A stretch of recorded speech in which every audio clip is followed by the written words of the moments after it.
To me, what you're describing seems so simple, right? Engaging fathers. But my sense when you're saying tremendous progress has been made, it's not always so simple. So you want to talk a little bit about what are some of the reasons that make it difficult to engage fathers or to bring them in to the situation if they have not been part of the family on a regular basis? Absolutely. And it's not an easy process. It is a very challenging process for many caseworkers. And some of the reasons might be that there are some biases that still exist and have existed for years about fathers. Fathers are not trusting. We don't know where this father has been and what he has done over the period of time. And is it safe to bring him back into the home?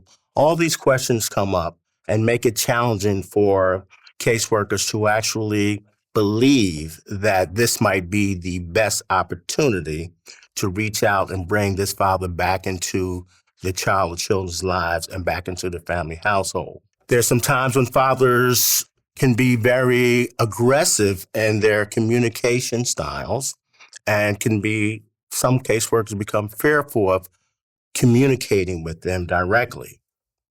There are times when fathers are constantly moving around and it becomes very challenging to go from address to address from what you may find from a litigation search to search for a father if you do not believe that he is committed or wants to be a part of the family or child's lives.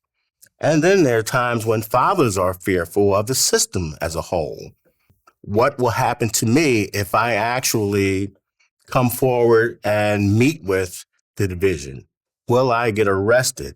There's some bad history that may have existed within his life, and it's fearful for the father to come back to the table to say, that happened in the past, but I'm willing to be a part of my child's life in any way I possibly can. So those are some of the challenges that caseworkers face. They don't sound like simple challenges. It's not simple. So talk a little bit about when you're saying fathers, some are aggressive, right? I think you're being kind. I'm sure some of them are very angry, especially if the father of my kids wasn't even living with me, says, well, look, I didn't do anything wrong. It's Mary who did whatever, hurt our children, and I'm just here to help. And yet maybe they're not viewed as helpful.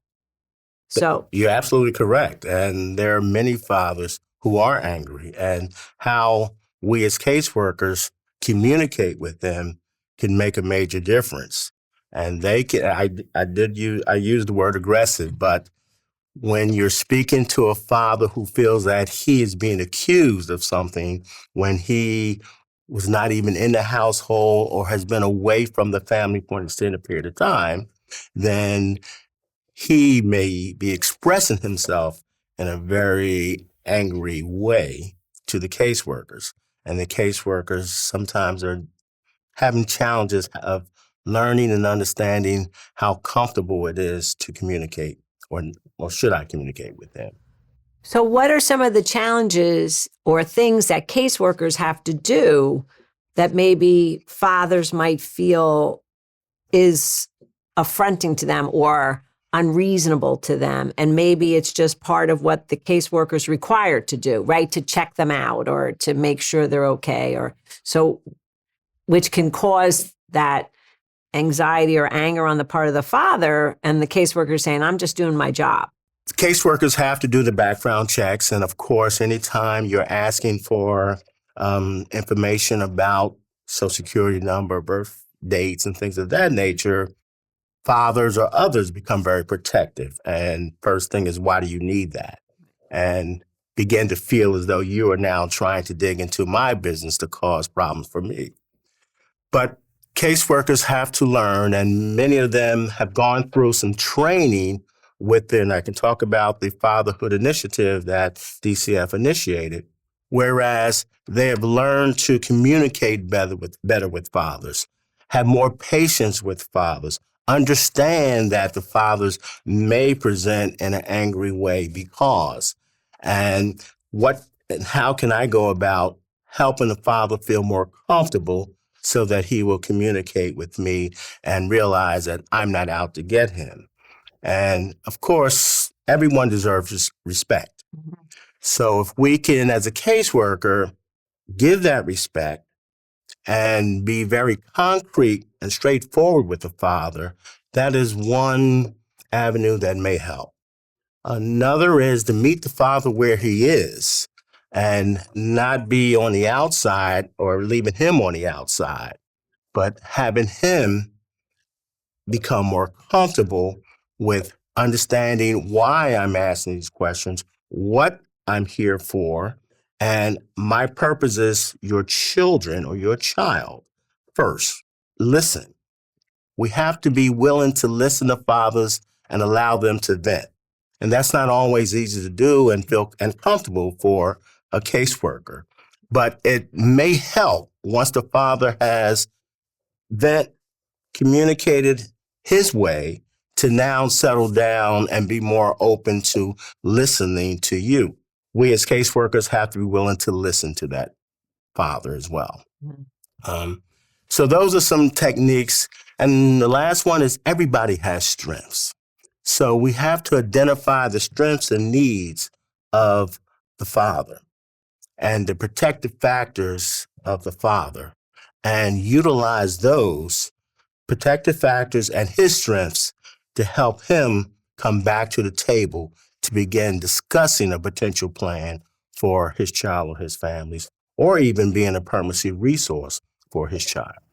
Doesn't sound like it's an easy job. And I know sometimes I say to people, one of the worst jobs sometimes is it caseworker for the Division of Child Protection and Permanency, because everyone's angry at you, right? And you're still supposed to be calm, cool, forward thinking, as you said, strength based. It's hard. Yes. So you said something about some fathers initiatives. You want to talk a little bit about what those are?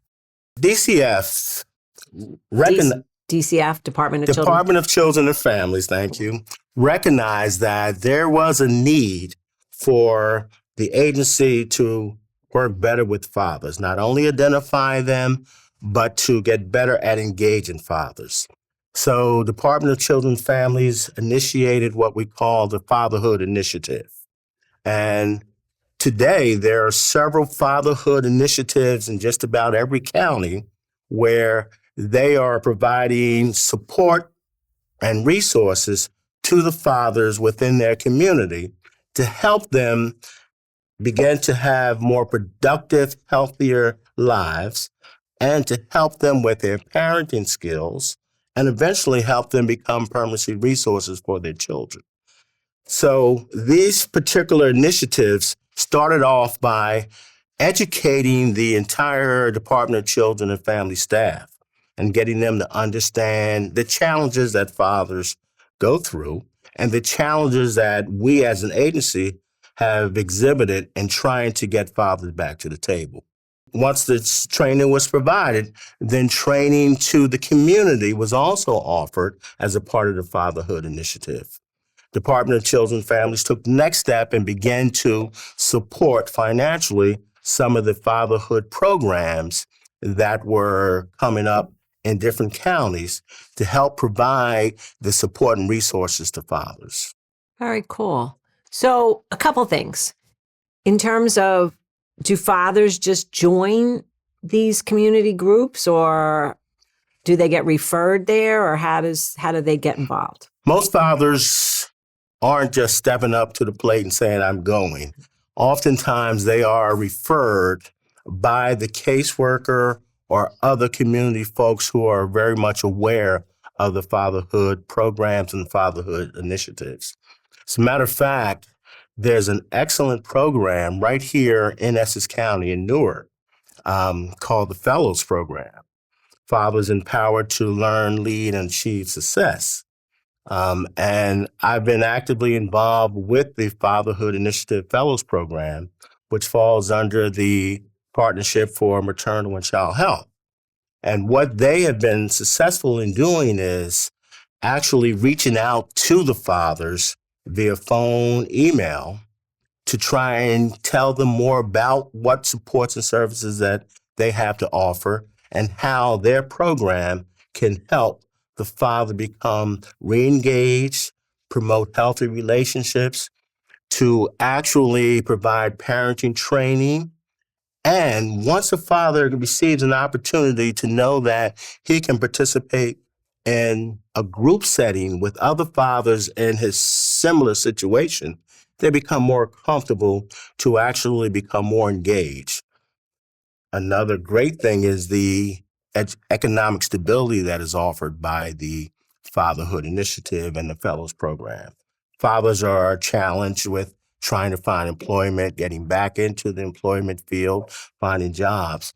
And therefore, if they can be given the opportunity where someone and a group of folks are sitting down with them, preparing resumes, giving them employment training, referring them to job programs, then that encourages the father to continue to participate in the full program, where he is now not only dealing with economic stability, but learning how to become a better person, how to become a better father.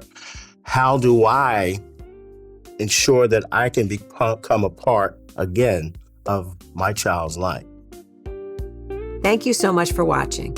Check out the full conversation by clicking the link in the top right corner or the link in the description. And be sure to leave a like, subscribe, and hit the bell if you enjoyed the video and want to be updated when our new interviews are released.